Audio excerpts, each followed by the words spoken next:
Yeah, I think you're right on with that. The one thing I would say though is there's so many different systems and programs that are out there. Like Sure. anything we're going to get into, instead of having somebody on my team try to figure it out, I invest. I'm like, here's this process, learn it, figure it out, get it to a certain point, come back to me, and we'll brainstorm. We'll have 2 or 3 people brainstorm, and we'll take what you've gotten and learned, and we'll take it to the next level. And I Mhm. just think that if you do that continuously inside your organization, everybody elevates. And to your point, Chris, you can't do it for anybody because if you constantly do for others, what the hell do you even have a business for? You Mhm. have to give them responsibility. You have to hold them accountable. You have to make them learn it.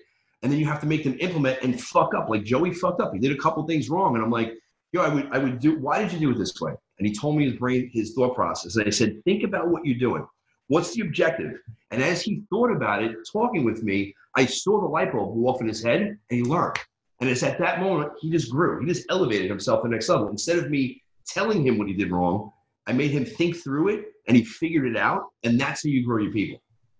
Yeah, I'm sure verbalizing it too. I know like a lot of times I'll have a thought in my head, and as soon as I start speaking it, sometimes even halfway through I'm like, oh wow, that was dumb, or that was totally wrong. So I'm sure the process too of like doing it and then verbalizing it to somebody else probably fixes a lot of the problems or issues, without even having to do it, because you thought about one way, you did it, and then as you start to verbalize, I'm sure that irons out a lot of the kinks before they even become issues. So you guys are 100, you guys are partners, 50-50? No, so John is partners with Don. I work right underneath him. Gotcha. Okay. And so are you more operational analytical, Chris? Yes. Okay, I see it. And then, and John, you're more sales, marketing. Yeah, I'm very similar. Like I could come into a situation and say, okay, this is what we got to do to fix it. And that's what I'm really good at. And more on the, sales marketing, Chris will do more of the analytical underwriting, hey, take a look at this. I'll say, yeah, no, good deal, bad deal, whatever. But yeah, no, you nailed it. Yeah, because I see Chris is my cousin Wayne. He's very similar. Even your disposition, I could sell you're organized and look at your apartment like shit's in order. Like I fucking have it. Oh, this isn't mine. Mine's usually way worse. This is my mom's place. That's the only reason it's organized. So if you want, I'll take the laptop into my room and you'll quickly change your opinion. Yeah. No, I normally live in Brooklyn. I got the hell out of there. So I don't blame you. Yeah. Good move. No, but besides that, you're right. Besides the organizational piece, you're 100% right. No, I'm definitely way more. But it was also when we brought Chris on, I said, hey, here you go. This is how I learn. Yeah. Here, read this, do this, underwrite that, and come back to me. And so he went through that process of, okay, here you go. And then I looked at it. I'm like, okay, you did this wrong. You did this right. This looks better. And then if he doesn't know somehow, what does it cost to put a floor in? Okay, this is what it typically costs. But going through that process, and I love to do that, say, hey, here's the task, come back to me with the answer, because then I could say, okay, why do you do it that way? And their answer, like you said, when you could see someone's light bulb go off, like, oh shit, okay, I get it. Or, okay, you did it this way, but look at it that way. It's like, oh my God, you're so smart. And it's like, no, I'm not that smart. I just done it before. I understand that. And putting it through the process, I learned by doing, right? I can read all the books in the world, but it's not going to retain. My wife reads books and I look at it sometimes. I'm like, how do you remember? Like after you flip the page, like I forget everything. Like I gotta physically do it. Yeah. But and that was really good because I've given that task to other people. Say, hey, here, do this. Come back to me, because when you go through it once, twice, 3 times, and then someone says, no, do it this way. I think that works. It doesn't work for everybody, and I understand that.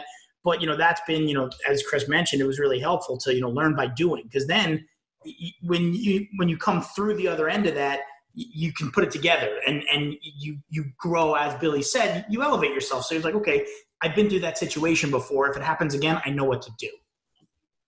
Yeah.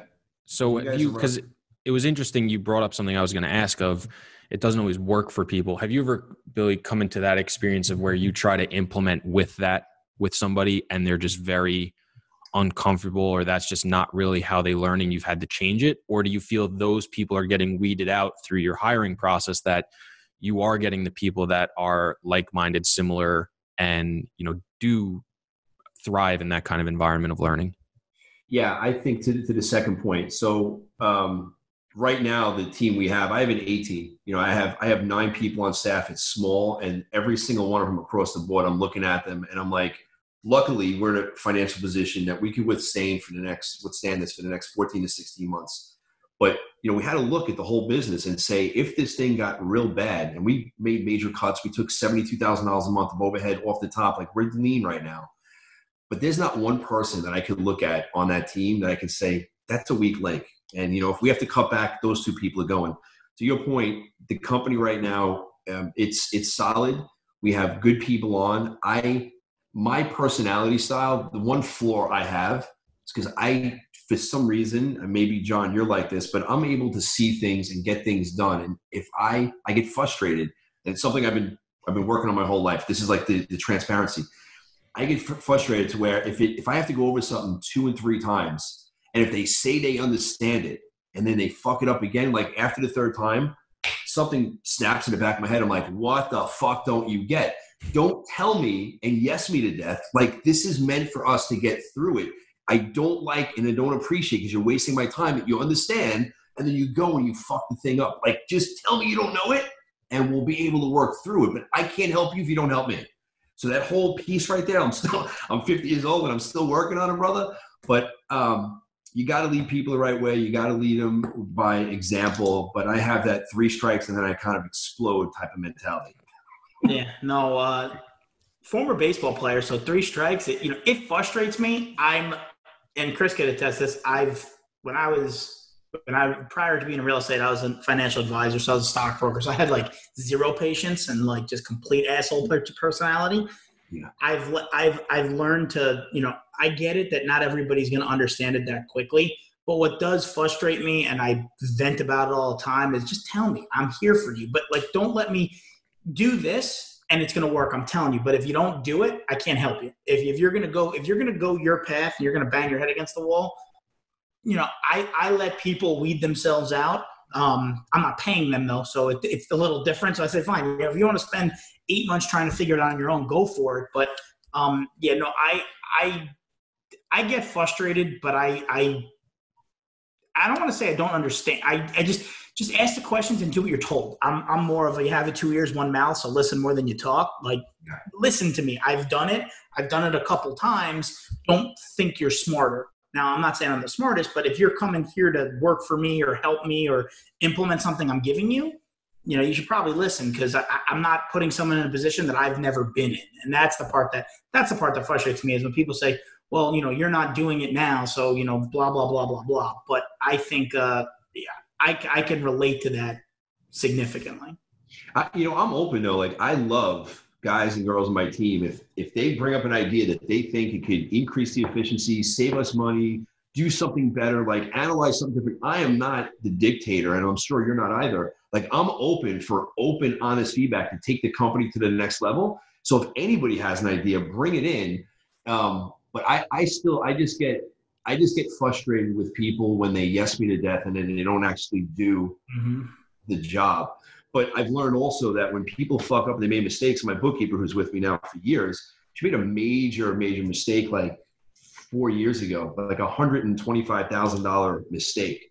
And I could have lost my shit and fired her. We got the money back, but it was a learning experience. Like, she learned a huge lesson that if I fired her, I'm going to have to bring somebody else in and train and go through this other bullshit. Like, she didn't come from a place and she did it intentionally. It was a mistake. It was a fuck up. And we found a leak in our system. But when there's opportunities like that, without freaking out, you grow the person. As long as they take responsibility and they're able to grow. Now, if it happens a second time, they're out.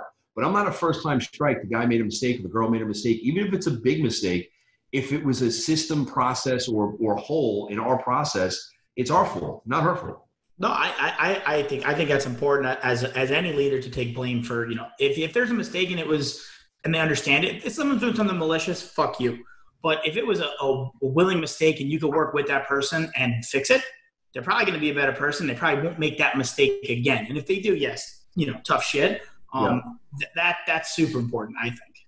Yeah, I'm with you guys. Yeah, I think too, especially now, as if you're in a business that's growing, you'd rather $125,000 mistake than a $1.2 million mistake in 10 years. So if you can learn that now, even though I'm sure you got the money back, so it probably didn't hurt that much. But even if you had lost it, probably would have hurt.